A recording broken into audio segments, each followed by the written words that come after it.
Are we even speaking the same language? Over the past 3 weeks, I've been reviewing the important components of extraordinary relationships. In week 1, I talked about the importance of being emotionally healthy before you start dating.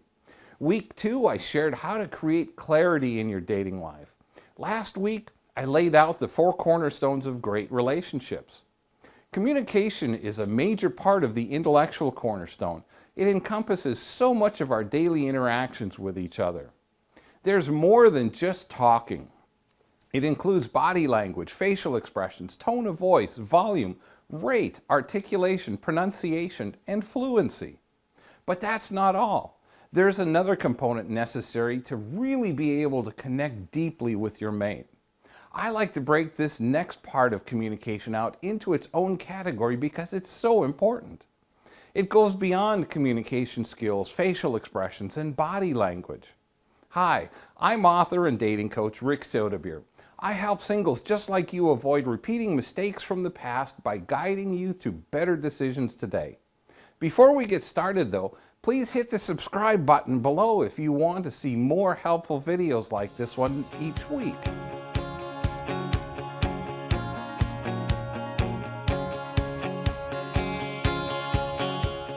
Today, I want to talk about the 5 love languages. This concept comes from a book of the same name by Gary Chapman. If you haven't read it, click on the book title or the link below and it will take you directly to Amazon where you can order a copy for yourself.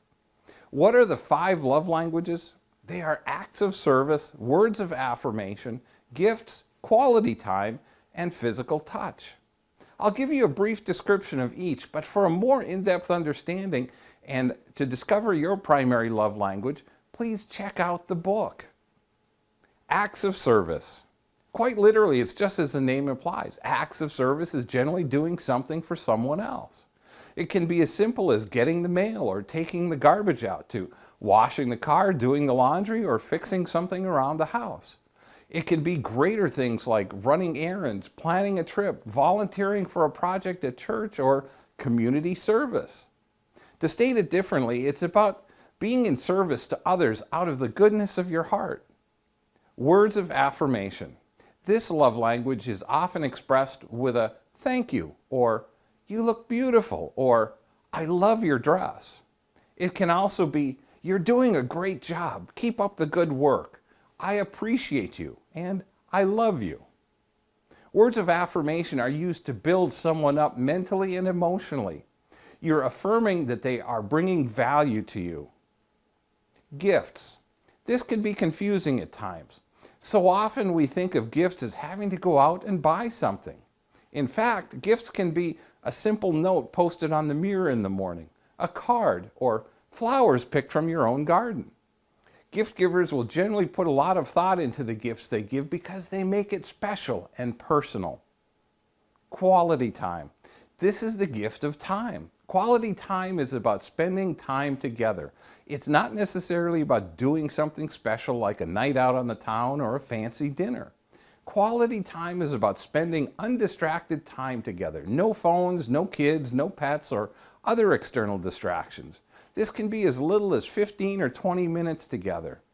It can be scheduled or unscheduled. This time can be used for talking and reconnecting after a crazy busy week. It can be snuggling up watching a movie, or it can be a night on the town. The point is that you're spending time together enjoying each other's company. Physical touch.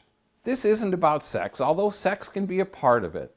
Those whose primary love language is physical touch like to hold hands and sit close to their partner. When you meet someone that has physical touch as their primary love language, it will be fairly obvious. Even if they don't know you, they will likely initiate physical contact in a conversation. They may reach out and touch your hand, arm, or shoulder. There's nothing sexual about it. It's just their way of connecting on a little deeper level.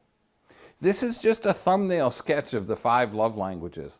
I highly recommend reading the book to get a much deeper understanding of each language and how to read other people. Why is this important to know? While it's possible that you can learn how to speak your partner's love language, It's far easier to communicate when you both speak the same language naturally. From experience, your ability to communicate your love to your partner is significantly enhanced when you speak the same love language. Next week, let's talk about chemistry. Is it all that it's cracked up to be? Do you even know how to recognize it if you have it? I hope I've given you some ideas to make healthier dating and relationship decisions. Thanks for watching. I'll see you next week.